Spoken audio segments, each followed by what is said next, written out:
विशेषण पढ़ा था, तो विशेषण के 4 प्रकार पढ़े थे। कौन कौन से थे वो? गुणवाचक विशेषण, संख्यावाचक विशेषण, परिमाणवाचक विशेषण और सार्वनामिक विशेषण।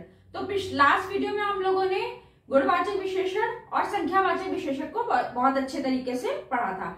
आज हम क्या पढ़ेंगे? आज हम परिमाणवाचक विशेषण और सार्वनामिक विशेषण के बारे में पढ़ेंगे और उसके कुछ एग्जाम्पल्स भी करेंगे। तो चलिए, तीसरा जो प्रकार होता है विशेषण का वो होता है परिमाणवाचक विशेषण। परिमाण का क्या अर्थ होता है? परिमाण का अर्थ होता है नाप तौल से, मतलब किसी चीज की नाप तौल। जैसे हम लोग बोलते हैं ना 2 किलो चावल, 1 लीटर दूध, तो ये क्या हो गई? किसी वस्तु की नाप हुई, किसी वस्तु की तौल हुई, तो इसको परिमाणवाचक विशेषण हम कहते हैं। कौन कौन से एग्जाम्पल देख लेते हैं आप उदाहरण, जैसे 2 किलो तेल, ठीक है, ऐसे ही बोलते हैं 1 किलो चावल या 1 लीटर दूध। तो ये क्या हो गए? परिमाणवाचक विशेषण के उदाहरण। अब क्या है? परिमाणवाचक विशेषण को भी हम 2 भागों में विभाजित कर सकते हैं। कौन कौन से हैं वो 2 भाग? एक निश्चित परिमाणवाचक, कौन सा होता है? एक निश्चित होता है, और दूसरा क्या होता है? अनिश्चित। तो निश्चित और अनिश्चित नाम से ही हमको पता चल रहा है कि निश्चित यानी कोई निश्चित संख्या की ओर ये इशारा करो, और निश्चित मतलब हमको संख्या या नापतोल के बारे में पता नहीं कि वो कितनी होगी।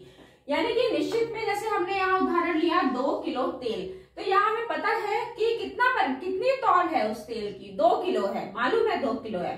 या 1 किलो चावल, तो हमें उस चावल की, जो भी वो चावल है उसकी तौल मालूम है कि 1 किलो चावल है, ठीक है। लेकिन मान लीजिए हम ऐसे बोल दें कि कुछ चावल, अब हमको यहाँ पर इसकी तौल नहीं मालूम, 1 किलो 2 किलो 100 किलो कितना होगा हमको नहीं पता है, तो ये हो गया अनिश्चित।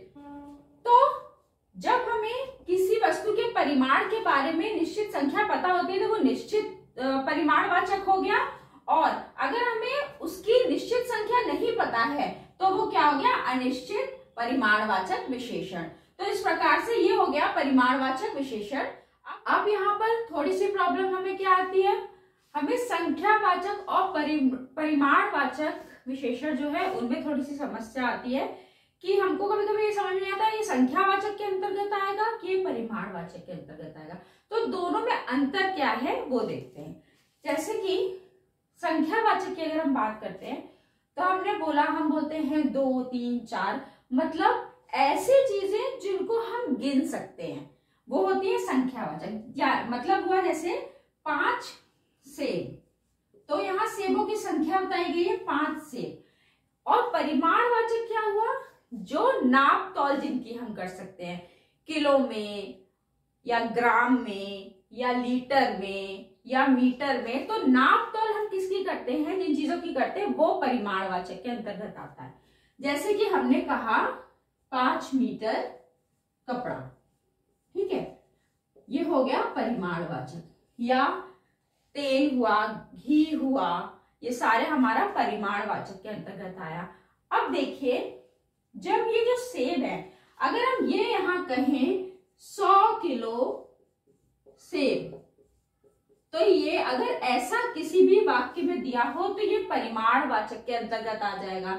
और अगर हम कहें कि 5 सेब या 7 सेब या 100 सेब, तो ये संख्यावाचक। मतलब जहां कुछ ऐसी चीजें होती हैं जिनको हम कभी कभी पीसेस में भी गिनते हैं और जिनको हम किलो या ग्राम में भी गिनते हैं।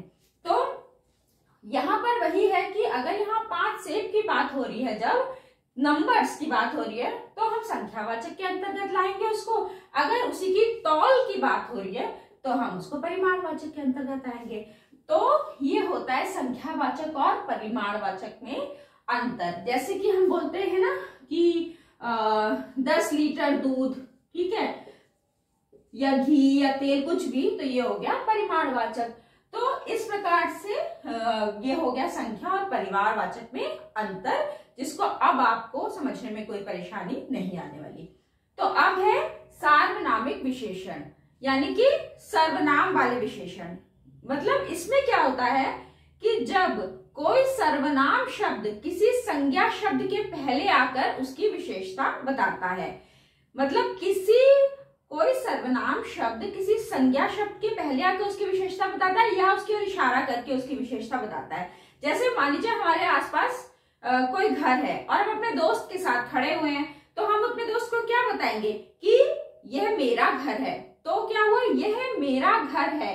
पहला सर्वनाम किसके पहले आया, संज्ञा के पहले। मान लीजिए हमने बोला यह मेरा घर है, तो यहाँ पर क्या हुआ, यह एक सर्वनाम है, ठीक है। ये किसके पहले आया, ये संज्ञा, ये घर एक संज्ञा है जो उससे पहले आया और इसकी विशेषता ये बता रहा है, तो ये क्या हो गए, सार्वनामिक विशेषण। मतलब हमने किसी की ओर इशारा करते हुए बताया किसी घर की ओर कि यह मेरा घर है, और जो कि किसी संज्ञा शब्द के पहले आया, तो इसको क्या बोलते हैं, सार्वनामिक विशेषण। जैसे वह मेरा कुत्ता है, ठीक है। तो ये क्या हो गए, ये हो गया सर्वनाम जो कि इस संज्ञा शब्द के पहले आया और उसकी तरफ क्या कर रहे हैं, इशारा कर रहे हैं, तो ये हो गया सार्वनामिक विशेषण। तो इस प्रकार से हमने परिमाणवाचक और सार्वनामिक विशेषण के बारे में पढ़ा। अब हम जो चारों प्रकार के विशेषण हैं उनके कुछ एग्जाम्पल्स लेकर के उनको और अच्छे से समझने का प्रयास करेंगे। तो ये है कुछ एग्जाम्पल्स जिनमें हमें छांटना है कि इनमें कौन से विशेषण का प्रकार प्रयोग किया गया है। पहला है रमा बहुत बुद्धिमान है, तो बुद्धिमान यहाँ पर क्या होगा, गुणवाचक विशेषण। कौन सा विशेषण है ये, गुणवाचक। किसी रमा के गुण के बारे में बता रहे हैं ना, गुणवाचक में क्या होता था, किसी के गुण दोषों के बारे में बताया जाता था, तो रमा कैसी है, बुद्धिमान, तो यह हो गया गुणवाचक विशेषण। सुरेश ने कक्षा में प्रथम स्थान प्राप्त किया। अब सुरेश ने कक्षा में कौन सा स्थान प्राप्त किया था, प्रथम स्थान। क्या गुण बता रहा है कि सुरेश जो कक्षा में कैसा स्थान है, प्रथम स्थान है, तो ये कौन सा हो गया, ये संख्यावाचक हो गया। 1 2 3 प्रथम, दूसरा, ये क्या हो गया, ये संख्यावाचक विशेषण के अंतर्गत आता है। और ये क्या है, ये निश्चित संख्यावाचक है, क्योंकि यहाँ पर हमको स्थान पता है कि वो कौन सा स्थान है। अनिश्चित क्या होता है, जहां पर हमको नंबर के बारे में पता नहीं है कि वो कितना है, ठीक है। अगर यहाँ होता है रमेश ने कक्षा में कोई स्थान प्राप्त किया, तो वो कोई हो जाएगा अनिश्चितवाचक विशेषण। यह व्यक्ति मेरे मामा जी हैं। अब हमने क्या बताया था आपको कि जब कोई सर्वनाम शब्द किसी संज्ञा के पहले आता है और किसी के तरफ इशारा करके बताता है उसके बारे में, तो वो क्या होता है, वो होता है सार्वनामिक विशेषण। तो यह व्यक्ति मेरे मामा जी हैं, तो यह क्या हो गया, सार्वनामिक, और मेरे भी हो गया सार्वनामिक विशेषण, और ये किसके, मामा जी के पहले आ रहा है ना, ये हो गया सार्वनामिक विशेषण। इस डिब्बे में 5 किलो घी है, तो ये हमें घी के बारे में क्या बता रहा है, कितना घी है, यहाँ पर 5 किलो घी है, तो ये हो गया घी का परिमाण बता रहा है, कितना है, 5। तो फिर ये हो गया हमारा कौन सा, परिमाणवाचक विशेषण। मेरे बैग में सैकड़ों पुस्तकें हैं। यहाँ पर ये जो सैकड़ों है वो है संख्यावाचक विशेषण, लेकिन क्या है ये, क्योंकि हमें संख्या तो पता नहीं है यहाँ पर इसकी कितनी पुस्तकें हैं, तो ये हो गया अनिश्चित संख्यावाचक विशेषण। अब यह खिलौना मेरा बहुत प्रिय है, यहाँ पर यह होगा सार्वनामिक विशेषण। बाजार से कुछ फल ले आना। अब यहाँ पर हमें ये तो पता है कि फलों को हम गिन सकते हैं, लेकिन फलों का एग्जैक्टली कितने फल है ये नहीं बताया गया है, कुछ फल ले आना, तो ये हमारा हो गया संख्यावाचक विशेषण। और कौन सा संख्यावाचक, क्योंकि हमें पता नहीं है, तो ये हो गया अनिश्चित संख्यावाचक विशेषण। मैं कल काली गाय लेकर आया। काली, ये किस गाय की क्या बता रही है, गाय की विशेषता बता रही है कि गाय कैसी है, काली, उसके गुण के बारे में बताया जा रहा है, तो ये हो गया गुणवाचक विशेषण। तो आई होप आपको ये वीडियो आज अच्छा लगा होगा। अगर अच्छा लगा हो तो मेरे चैनल को सब्सक्राइब कीजिए, वीडियो को लाइक कीजिए और शेयर कीजिए। Thank you.